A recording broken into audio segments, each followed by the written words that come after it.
ఏపీలో ఓట్ల లెక్కింపు కార్యక్రమంలో ఎలాంటి ఘటనలకు తావు లేకుండా నిర్వహించే అంశాలపై ఈసీ దృష్టి పెట్టింది. ఓట్ల లెక్కింపు వ్యవహారంపై పదే పదే ఢిల్లీ నుంచి ఈసీ ఉన్నతాధికారులు సమీక్షలు నిర్వహిస్తున్నారు. మార్గదర్శకాలకు అనుగుణంగా ఓట్ల లెక్కింపులను చేపట్టేలా కేంద్ర ఎన్నికల కమిషన్లోని senior deputy election commissioner Nitish Vyas సమీక్ష నిర్వహించారు. ఏపీలో ఓట్ల లెక్కింపు కార్యక్రమాన్ని ఎలాంటి ఘటనలకు తావు లేకుండా నిర్వహించే అంశంపై ఈసీ దృష్టి పెట్టింది. ఓట్ల లెక్కింపు వ్యవహారంపై పదే పదే ఢిల్లీ నుంచి ఈసీ ఉన్నతాధికారులు సమీక్ష నిర్వహిస్తున్నారు. మార్గదర్శకాలకు అనుగుణంగా ఓట్ల లెక్కింపు కార్యక్రమాన్ని చేపట్టేలా కేంద్ర ఎన్నికల కమిషన్లోని senior deputy election commissioner Nitish Vyas సమీక్ష నిర్వహించారు. 4వ తేదీన త్వరితగతిన ఖచ్చితమైన ఫలితాల ప్రకటనకు, శాంతి భద్రతల పరిరక్షణకు నియోజకవర్గాల వారీగా ఇప్పటి వరకు చేసిన ఏర్పాట్లపై ఢిల్లీ నుంచి వీడియో కాన్ఫరెన్స్ ద్వారా సమీక్షించారు. ఈ సమీక్షా సమావేశానికి రాష్ట్ర ఎన్నికల ప్రధానాధికారి ముఖేష్ కుమార్ మీనా, రాష్ట్ర పోలీస్ నోడల్ అధికారి ఏడీజీ శంకరప్రద బాగ్జీ సహా అన్ని నియోజకవర్గాల రిటర్నింగ్ అధికారులు, జిల్లా ఎన్నికల అధికారులు, పోలీస్ కమిషనర్లు, ఎస్పీలు ఈ సమావేశానికి హాజరయ్యారు. కౌంటింగ్ కేంద్రాల వద్దకు అనుమతి లేని వ్యక్తులెవరిని అనుమతించవద్దని ఈ సమీక్షలో కేంద్ర ఎన్నికల సంఘం అధికారులు స్పష్టం చేశారు. క్రౌడ్ మేనేజ్మెంట్ సిస్టమ్ను, భద్రతా వ్యవస్థను పటిష్టంగా అమలు చేయాలని తేల్చి చెప్పారు. ఎలాంటి హింసాత్మక ఘటనలు జరిగేందుకు వీల్లేదని ఈసీ ఉన్నతాధికారులు ఎస్పీలకు సూచనలు జారీ చేశారు. ప్రత్యేకించి పల్నాడు సహా రాయలసీమ జిల్లాల్లోని కొన్ని చోట్ల ఎన్నికల అనంతరం హింస జరిగిన నేపథ్యంలో తగిన జాగ్రత్తలు తీసుకోవాలని స్పష్టం చేశారు. ఇప్పటికే రాష్ట్ర వ్యాప్తంగా పలుచోట్ల హింసాత్మక ఘటనలు చెలరేగడంతో ఏపీలో ఓట్ల లెక్కింపుపై ఈసీ ప్రత్యేక దృష్టి పెట్టినట్లు అధికారులు తెలియజేశారు. ఓటమికి కారణాలు వెతుకుతున్న వైఎస్ఆర్సీపీ నేతలు ఈసీ పోలీసులు తీరుపై విమర్శలు చేస్తున్నారని తెలుగుదేశం అధినేత చంద్రబాబు దుయ్యబట్టారు. విదేశీ పర్యటన ముగించుకొని నిన్న ఉదయం హైదరాబాద్ చేరుకున్నారని పార్టీ ముఖ్య నేతలతో కలిసి టెలికాన్ఫరెన్స్ నిర్వహించారన్నారు. పోస్టల్ బ్యాలెట్పై వైసీపీ చేస్తున్న రాద్ధాంతం పట్ల అప్రమత్తంగా ఉండాలని దిశానిర్దేశం చేశారు. ఓటమికి కారణాలు వెతుకుతున్న వైఎస్ఆర్సీపీ నేతలు ఈసీ పోలీసుల తీరుపై విమర్శలు చేస్తున్నారని తెలుగుదేశం పార్టీ అధినేత చంద్రబాబు దుయ్యబట్టారు. విదేశీ పర్యటన ముగించుకుని హైదరాబాద్ చేరుకున్నాక పార్టీ ముఖ్య నేతలతో ఆయన టెలికాన్ఫరెన్స్ నిర్వహించారు. పార్టీ చీఫ్ ఎలక్షన్ ఏజెంట్లతో చంద్రబాబు సమావేశం కావాలని నిర్ణయించారు. జూన్ 1న జోనల్ స్థాయిలో కౌంటింగ్ ఏజెంట్లకు శిక్షణ ఇవ్వాలని నేతలకు ఆదేశించారు. 2 కార్యక్రమాలకు ఏర్పాట్లు చేయాలని నేతలకు సూచించారు. కౌంటింగ్ రోజు పూర్తి బందోబస్తు ఏర్పాటు చేయడంతో పాటు ఈసీ డీజీపీకి లేఖ రాయాలని నిర్ణయించారు. 175 నియోజకవర్గాలకు 120 మంది పరిశీలకులను నియమించడం పట్ల టీడీపీ అభ్యంతరం వ్యక్తం చేసింది. పోస్టల్ బ్యాలెట్ విషయంలో కూడా అప్రమత్తంగా ఉండాలని చంద్రబాబు నేతలకు స్పష్టం చేశారు. పోస్టల్ బ్యాలెట్లపై వైసీపీ చేస్తున్న రాద్ధాంతం పట్ల అప్రమత్తంగా ఉండాలని దిశానిర్దేశం చేశారు. ఏపీలో ఎన్నికల కమిషన్స్ రూల్స్ ప్రకారం కౌంటింగ్ సమయంలో వైఎస్ఆర్సీపీ పోలింగ్ ఏజెంట్లు జాగ్రత్తగా వ్యవహరించాలని పార్టీ ప్రధాన కార్యదర్శి సజ్జల రామకృష్ణారెడ్డి సూచించారు. ప్రత్యర్థి పార్టీ పోలింగ్ ఏజెంట్లతో అప్రమత్తంగా ఉండాలన్నారు. వైఎస్ఆర్సీపీ ప్రభుత్వమే ఖచ్చితంగా మళ్లీ అధికారంలోకి వస్తుందన్నారు. జూన్ 9వ తేదీన ప్రమాణ స్వీకారం ఉంటుందని, అందులో ఎలాంటి అనుమానం లేదని వ్యాఖ్యానించారు. వైఎస్ఆర్సీపీ కేంద్ర కార్యాలయంలో కౌంటింగ్ ఏజెంట్లకు వర్క్షాప్ నిర్వహించారు. ఈ సమావేశానికి వైఎస్ఆర్సీపీ రాష్ట్ర ప్రధాన కార్యదర్శి సజ్జల రామకృష్ణారెడ్డి హాజరయ్యారు. ఈ సందర్భంగా సజ్జల మాట్లాడుతూ ఎన్నికల కమిషన్ రూల్స్ ప్రకారం కౌంటింగ్ సమయంలో జాగ్రత్తగా వ్యవహరించాలని తెలిపారు. కౌంటింగ్ జరిగేటప్పుడు అత్యంత అప్రమత్తంగా ఉండాలని అన్నారు. ప్రత్యర్థి పార్టీ ఏజెంట్లతో అప్రమత్తంగా వ్యవహరించాలని అన్నారు. అవతల పార్టీల ఆటలు సాగనివ్వదని, వైఎస్ఆర్సీపీ ప్రభుత్వమే ఖచ్చితంగా మళ్లీ అధికారంలోకి వస్తుందని అన్నారు. జూన్ 9వ తేదీన ప్రమాణ స్వీకారం ఉంటుందని, అందులో ఎలాంటి అనుమానం లేదని వ్యాఖ్యలు చేశారు. వాళ్ళకి తెలిసిన విద్య అడ్డంగా కొట్టడం, అది గమనిస్తూనే ఉన్నాం. అది ఈసీ కావచ్చు, ఇంకోటి కావచ్చు. వాళ్ళు ఒకసారి అనుకుంటే ఎట్లా కొడుతూ పోతుంటారు అనేది వాళ్ళ మనం కంటిన్యూస్ ఫేస్ చేస్తున్నాం. మాకంటే ఫీల్డ్లో మీరు ఎక్కువ ఫేస్ చేస్తుంటారు కాబట్టి దయచేసి ప్రతిదీ మా టార్గెట్ మనది ఇది అనే దృష్టిలో పెట్టుకొని దానికి తగినట్టు ఇది తెలుసుకోండి. ఎప్పటికప్పుడు మనం చూస్తూనే ఉన్నాం. ఎన్నికలు పోలింగ్కు ముందు నుంచి, పోలింగ్ రోజు నుంచి చూస్తే మరీ అన్యాయంగా ఎటుపోతున్నాయి అనేది మరింత జాగ్రత్తగా ఉండాల్సిన అవసరం కనపడుతుంది. మళ్ళీ అధికారంలోకి వస్తున్నాం, ప్రమాణంగా వస్తున్నాం. 9న ప్రమాణ స్వీకారం ఉంటుంది, ఇందులో ఎలాంటి డౌట్ లేదు. అయితే దానికి ఏదో మనం వాళ్ళ ఆటలు సాగరించి వాళ్ళు పెట్టే సైకలాజికల్ వాటన్నిటి మనం తట్టుకొని మనం ఏదో ఇది కాకుండా ముందు ప్రియంటివ్ వాళ్ళను ఒక్క ఆట కూడా సాగనివ్వకుండా ఏం చేయాలనే ఉద్దేశంతో మోర్ అలర్ట్గా ఉంటున్నాం. అది దృష్టిలో పెట్టుకుంటాం. మాచర్ల ఎమ్మెల్యే పిన్నెల్లి రామకృష్ణారెడ్డి జీవిత చరిత్ర నేరమయమని తెలుగుదేశం నేతలు ఆగ్రహం వ్యక్తం చేశారు. ఆయన సోదరుడితో కలిసి హత్యలు, దోపిడీలు చేస్తూ మాచర్లను ఎస్టేట్గా మార్చుకున్నారని ధ్వజమెత్తారు. అన్నింట్లో దోపిడీయే పనిగా పెట్టుకున్నారని టీడీపీ నేతలు విమర్శించారు. వైఎస్ఆర్ కాంగ్రెస్ పార్టీకి చెందిన మాచర్ల ఎమ్మెల్యే పిన్నెల్లి రామకృష్ణారెడ్డి అరాచకాలపై టీడీపీ పుస్తకం విడుదల చేసింది. పిన్నెల్లి పైశాచికం పేరుతో ఆ పార్టీ రూపొందించిన పుస్తకాన్ని నేతలు దేవినేని ఉమామహేశ్వరరావు, బుద్ధ వెంకన్న, అశోక్ బాబు తదితరులు విడుదల చేశారు. ఈ సందర్భంగా వారు మాట్లాడుతూ మాచర్ల నియోజకవర్గంలో వైఎస్ఆర్ కాంగ్రెస్ పార్టీ మారణహోమం సృష్టించిందని ధ్వజమెత్తారు. చంద్రబాబు హయాంలో ఫ్యాక్షనిజం నామరూపాలు లేకుండా పోయిందని, వైఎస్ఆర్ కాంగ్రెస్ పార్టీ ప్రభుత్వం వచ్చాక ఈవీఎంలు కూడా ధ్వంసం చేసే పరిస్థితి వచ్చిందని మండిపడ్డారు. పిన్నెల్లి రామకృష్ణారెడ్డి అరాచకాలతో మాచర్ల ప్రజలు విసిగిపోయారని పేర్కొన్నారు. ప్రజల్లో చైతన్యం వచ్చిందనే ఆయన పారిపోయే పరిస్థితి తలెత్తిందని అన్నారు. కూటమి ప్రభుత్వం అధికారంలోకి వచ్చిన వెంటనే పిన్నెల్లిపై చట్టపరంగా చర్యలు తీసుకుంటామని నేతలు తెలియజేశారు. 2004 నుంచి 2024 వరకు నువ్వు మాచర్ల ఏదో నీ అడ్డా అంటున్నావు కాబట్టి మాచర్ల సెంటర్లో నీ భార్య పిల్లల్ని తీసుకొచ్చి నేను విగ్రహాలు దోచుకోలేదు అని వాళ్ళ మీద ప్రమాణం చేయగలవా? అలాంటి వాడిని ఎన్నుకొని వైఎస్ రాజశేఖర రెడ్డి దగ్గర నుంచి వైఎస్ జగన్మోహన్ రెడ్డి వరకు అతనికి ఎమ్మెల్యే పదవులు కట్టబెట్టడమే కాకుండా రాష్ట్రంలో ఒక నియోజకవర్గం మాచర్ల అనే ఒక నియోజకవర్గం, అది ఎంతో పేరు ప్రఖ్యాతిలో గాంచినటువంటి మాచర్ల నియోజకవర్గం, అది పల్నాటి బ్రహ్మనాయుడు వాళ్ళందరూ నివాసం ఉన్నటువంటి కారంచేడుకు సంబంధించినటువంటి నియోజకవర్గం. అలాంటి నియోజకవర్గంలో దొంగతనాలే వృత్తిగా చేసుకున్నటువంటి ఇతన్ని పెట్టడం అనేది వాళ్ళు మరి రాజశేఖర రెడ్డికి, జగన్మోహన్ రెడ్డికే చెల్లింది. తెలుగుదేశం పార్టీకి 18 ఓట్లు అయితే 7 ఓట్లు ఫ్యాన్లకు ఉన్నాయి. అది ఇతని మీద ప్రజలకు ఉన్నటువంటి వ్యతిరేకత. అంటే 4 ఓట్లలో 1 ఓటు పిన్నెల్లికి, 3 ఓట్లు బ్రహ్మారెడ్డికి. దీన్ని చూసి తట్టుకోలేక అక్కడ ఉన్నటువంటి ఈవీఎంలు పగలగొట్టి వాళ్ళేదో అరాచకం సృష్టించి నియోజకవర్గం మొత్తం కూడా ఎన్నికలు ఆపేయాలి అనే ఒక ప్రక్రియలో భాగంగానే ఆ రోజు ఎన్నికల రోజు అక్కడ పనిచేయడం. మా మీద జరిగిన దాడిలో పోలీసు వాళ్ళు సక్రమంగా యాక్ట్ చేయలేదనే ఉద్దేశంతో సిబిఐ ఎంక్వైరీ కోసం మేము హైకోర్టులో ఇప్పటికే పిటిషన్ దాఖలు చేసుకున్నాం. దాని మీద ఎండాకాలం సెలవుల తర్వాత విచారణ జరిగింది మళ్ళీ రెండోసారి. మొన్న అతను ఈవీఎం ధ్వంసం చేసిన కేసులో కూడా ఆ కేసులో బెయిల్ తెచ్చుకున్నాడు. ఆ తర్వాత మళ్ళీ 307 కేసులు ఉంటే, అటెంప్ట్ టు మర్డర్ కేసులు ఉంటే వాటిలో కూడా బెయిల్ తెచ్చుకున్నాడు.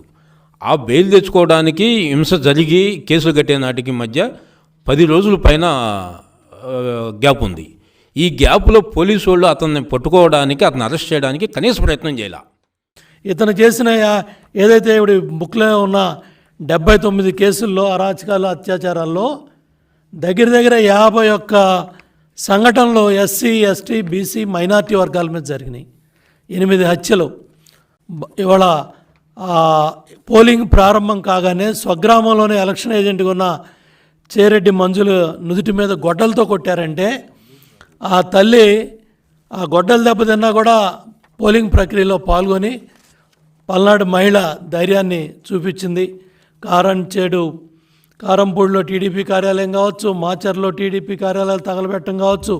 అదేవిధంగా వీటన్నిటి కూడా ముఖ్య కారణం ఏంటంటే సరస్వతి భూముల కుంభకోణంలో ఈ సజ్జల రామకృష్ణారెడ్డి, ఈ పిన్నెల్లి రామకృష్ణారెడ్డి తమ్ముడు వెంకటరామరెడ్డి ఆ సరస్వతి భూముల కుంభకోణంలో ఆనాటి రైతుల మీద దాడి చేసి ఆ భూములను కాపాడారు.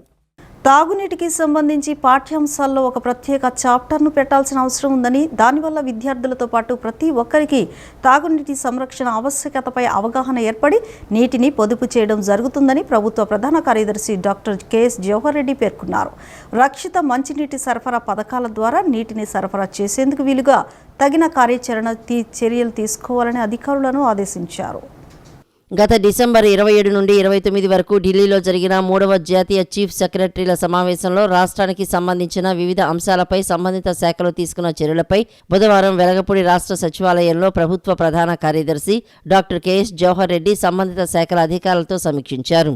ఈ సందర్భంగా సీఎస్ మాట్లాడుతూ సీఎస్ల సమావేశంలో చర్చించిన అంశాలపై సంబంధిత శాఖలు సకాలంలో చర్యలు తీసుకుని వెంటనే నివేదికలు సమర్పించాలని ఆదేశించారు. ముఖ్యంగా భూమి, ఆస్తులు, విద్యుత్, తాగునీరు, వైద్య, ఆరోగ్య, విద్యాశాఖలకు సంబంధించి సిఎస్ల సమావేశంలో చర్చించిన థీమ్ అంశాలపై చర్యల నివేదికను నీతి ఆయోగ్కు సమర్పించాల్సి ఉందని, కావున త్వరితగతిన సంబంధిత శాఖలు చర్యలు తీసుకోవాలని ఆదేశించారు.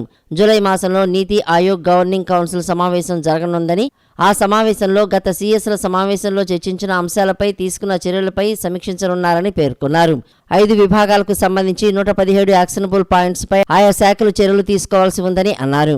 కాగా ఇప్పటి వరకు 43 అంశాలపై చర్యలు తీసుకోగా మరో 60 అంశాలకు సంబంధించి చర్యలు ప్రారంభించారని, 17 అంశాలపై ఇంకా చర్యలు చేపట్టాల్సి ఉందని, 7 అంశాలపై ఆయా శాఖల నుండి సమాధానాలు రావాల్సి ఉందని పేర్కొన్నారు.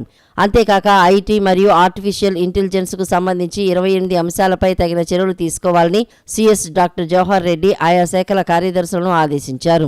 అంతకుముందు పలు అంశాలపై చర్చిస్తూ ముఖ్యంగా తాగునీటికి సంబంధించి పాఠ్యాంశాల్లో ఒక ప్రత్యేక చాప్టర్ను పెట్టాల్సిన అవసరం ఉందని, దానివల్ల విద్యార్థులతో పాటు ప్రతి ఒక్కరికి తాగునీటి సంరక్షణ ఆవశ్యకతపై అవగాహన ఏర్పడి నీటిని పొదుపు చేయటం జరుగుతుందని ప్రభుత్వ ప్రధాన కార్యదర్శి డాక్టర్ కెఎస్ జవహర్ రెడ్డి పేర్కొన్నారు. అదేవిధంగా తాగునీటి సోర్సులను జియో ట్యాగింగ్తో అనుసంధానం చేసే అంశంపై కూడా తగిన చర్యలు తీసుకోవాలని అన్నారు. పగటి సమయంలో సోలార్ విద్యుత్తో వివిధ సింగిల్ విలేజీ తదితర రక్షిత మంచినీటి సరఫరా పథకాల ద్వారా నీటిని సరఫరా చేసేందుకు వీలుగా తగిన కార్యాచరణ చర్యలు తీసుకోవాలని మంచినీటి సరఫరా మరియు మున్సిపల్ శాఖ అధికారులను ఆదేశించారు. వైద్య ఆరోగ్య శాఖకు సంబంధించిన అంశంపై మాట్లాడుతూ సమాజం నుండి క్షయ, టీబీ, బోధకాలు వ్యాధులను పూర్తిగా రూపుమాపేందుకు తగిన కార్యాచరణ ప్రణాళికలు రూపొందించి అమలు చేసేందుకు చర్యలు తీసుకోవాలని సిఎస్ జవహర్ రెడ్డి వైద్య ఆరోగ్య శాఖ అధికారులను ఆదేశించారు. పోస్టల్ బ్యాలెట్లో 90% ఓట్లు వైకాపాకు వ్యతిరేకంగా పడ్డాయని తెదేపా ఎమ్మెల్సీ అశోక్ బాబు అన్నారు. ఆ ఓట్లను తగ్గించాలని అధికార పార్టీ నేతలు కుట్రలు పన్నుతున్నారని ఆరోపించారు. పోస్టల్ బ్యాలెట్కు సంబంధించిన డిక్లరేషన్పై గెజిటెడ్ ఆఫీసర్ స్టాంప్ లేకపోయినా, బ్యాలెట్ కవర్పై ఓటరు సంతకం లేకపోయినా బ్యాలెట్ పేపర్ను తిరస్కరించకూడదని ఎన్నికల సంఘం నిబంధనలు చెబుతున్నాయని గుర్తు చేశారు.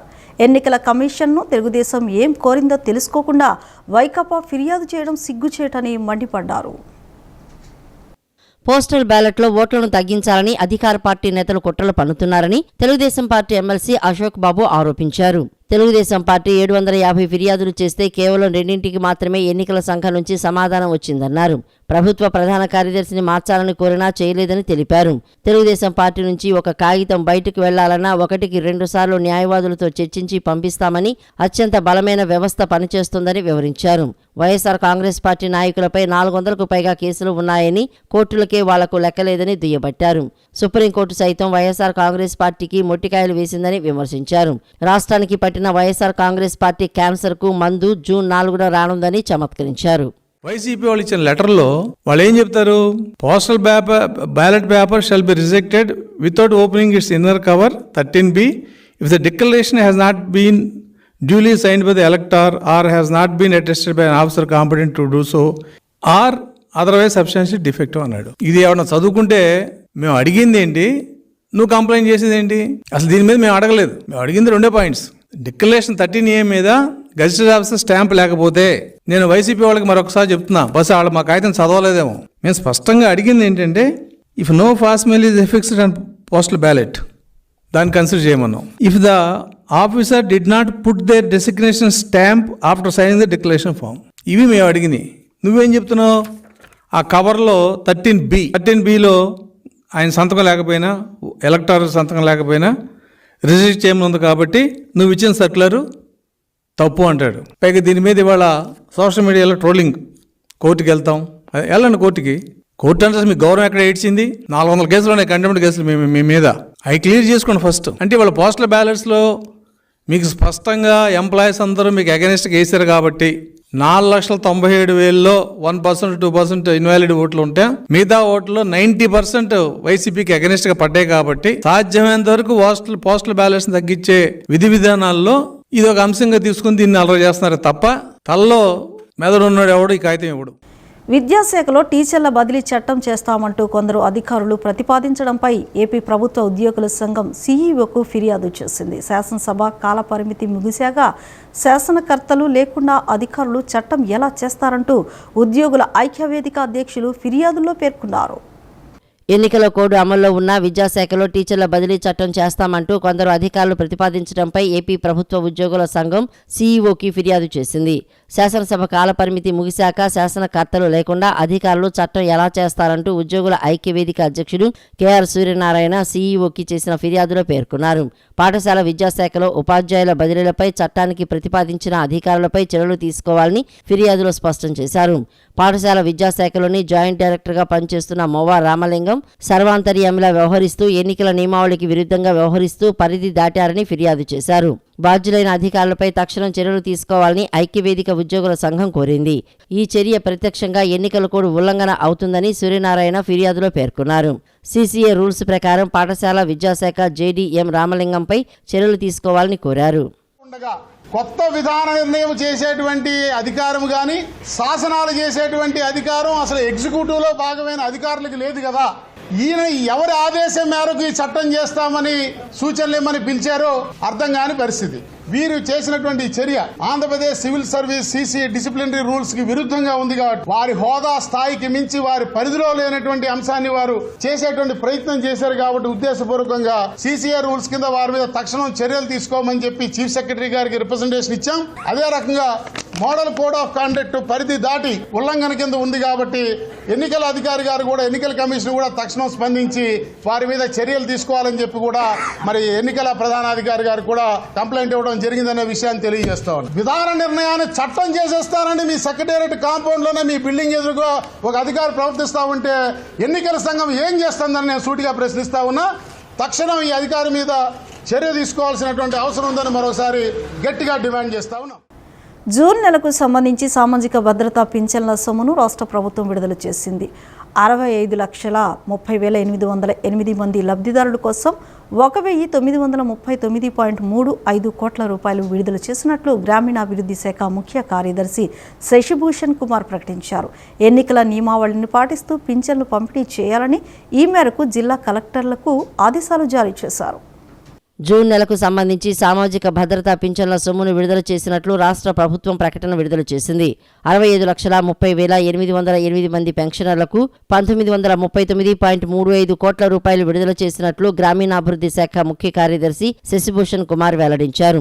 జూన్ 1న నగదు బదిలీ ద్వారా 47,74,733 మంది బ్యాంకు ఖాతాలకు పింఛన్ల సొమ్ము జమ చేయనున్నట్లు తెలిపారు.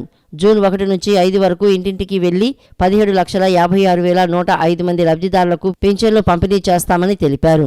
ఎన్నికల నియమావళిని పాటిస్తూ పింఛన్లు పంపిణీ చేయాలని ఈ మేరకు జిల్లా కలెక్టర్లకు ఆదేశాలు జారీ చేశారు.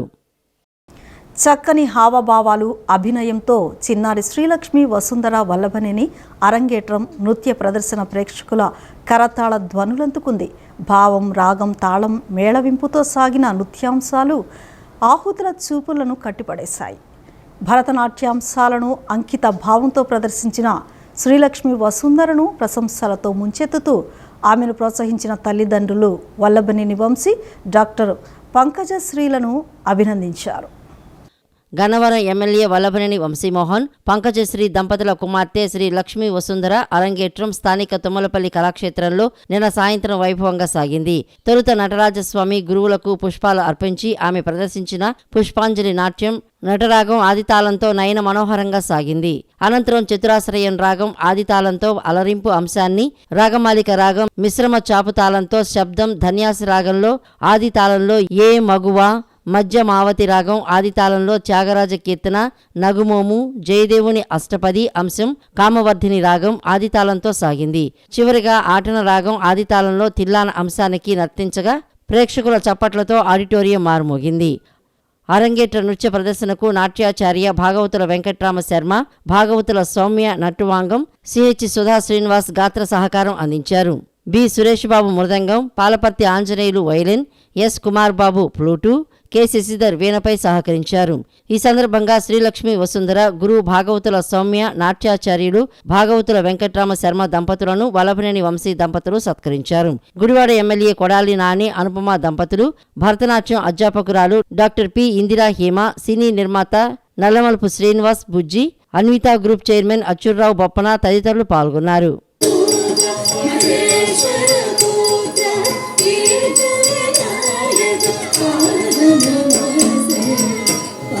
నమస్తే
ఏపీ విభజన చట్టం 2014 ప్రకారం జూన్ 2వ తేదీ వరకు మాత్రమే హైదరాబాద్ ఉమ్మడి రాజధానిగా ఉంటుందని, దీన్ని మరో 10 ఏళ్ల పాటు కొనసాగించాలని ఆల్ ఇండియా జైహింద్ పార్టీ వ్యవస్థాపకులు ఎన్ దశరథరామిరెడ్డి డిమాండ్ చేశారు. చంద్రబాబు జగన్లు ప్రత్యేక హోదా నిధులు సాధించడంలో విఫలమయ్యారని విమర్శించారు. రాష్ట్రానికి ప్రత్యేక హోదాతో పాటు విభజన హామీలను నూతన ప్రభుత్వం సాధించాలని కోరారు. గాంధీనగర్లోని ప్రెస్ క్లబ్లో ఆల్ ఇండియా జైహింద్ పార్టీ వ్యవస్థాపకుడు ఎన్ దశరథరామిరెడ్డి నిన్న విలేకరుల సమావేశం నిర్వహించారు. సమావేశంలో దశరథరామిరెడ్డి, పార్టీ నాయకులు జి ఫణిరాజు, కందుల పరమేశ్వరరావు, మర్రి రాజా శ్రీనివాసరావు మాట్లాడారు. చంద్రబాబు జగన్లు ప్రత్యేక హోదా నిధులు సాధించడంలో విఫలమయ్యారని విమర్శించారు. ఉమ్మడి రాజధానిగా హైదరాబాదును పొడిగిస్తే ఉద్యమం చేస్తామని భారాస నేత హరీష్ రావు అనడం సరికాదన్నారు. రాష్ట్రానికి ప్రత్యేక హోదాతో పాటు విభజన హామీలను నూతన ప్రభుత్వం సాధించాలని కోరారు. ఈ మేరకు అసెంబ్లీలో తీర్మానం చేయాలని అన్నారు. కాంగ్రెస్ పార్టీ రాష్ట్రాన్ని అడ్డగోలుగా విభజించిందని మండిపడ్డారు. ఏపీ అభివృద్ధి కోసం జై ఆంధ్ర ఉద్యమం తరహాలో మరో ఉద్యమం చేస్తామని హెచ్చరించారు. ముందుకు రాలేదు.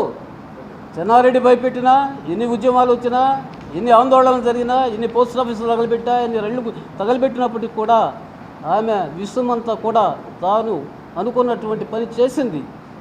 దీన్ని విభజించడం సరికాదు. ఏదో ఆవేశాలకు ప్రజలు పోతూ ఉంటారు, దాన్ని చల్లబరచాలి. కానీ దానికి మనం లోనై ఇలాంటి నిర్ణయాలు తీసుకుంటే శాశ్వతంగా ప్రజలు నష్టాన్ని చవిచూడవలసి వస్తుందన్నటువంటి ఉద్దేశంతో విభజించలేదు.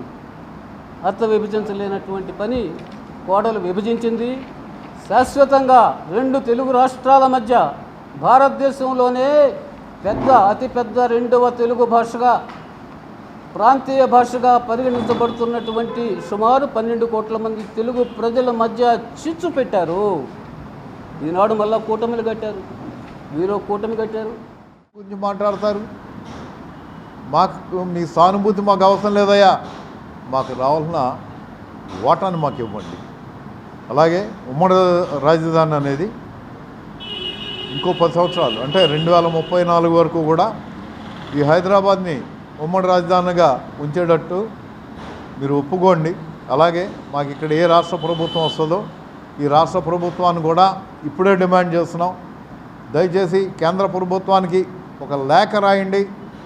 మనకి ఇంకో 10 సంవత్సరాల పాటు ఎక్స్టెండ్ చేసి పరిపాలన అనేది వైజాగ్లోనూ అమరావతిలో కాదు, హైదరాబాద్ నుంచే మొదలు పెట్టండి మళ్ళీ.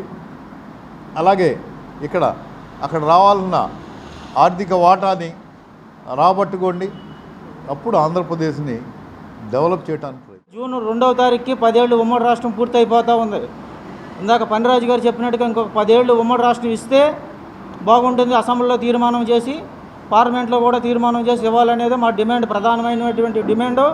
అది కానీ కొత్త ప్రభుత్వం చేయకపోతే రానున్న రోజుల్లో అన్ని రాజకీయ పార్టీలను ఒక వేదిక మీద తీసుకొచ్చి ఒక ప్రజా ఉద్యమంగా ఈ యొక్క ఉమ్మడి రాష్ట్రం ఉండాలి. అలాగే ప్రత్యేక హోదా కూడా రావాలని చెప్పేసి మేము అన్ని సంఘాలని, రైతు సంఘాలని, ఎస్సీ ఎస్టీ బీసీ సంఘాలన్నింటిలో కూడా కలుపుకొని ఒక ప్రజా ఉద్యమంగా మేము రానున్న రోజుల్లో చేయడానికి సిద్ధపడ్డాము.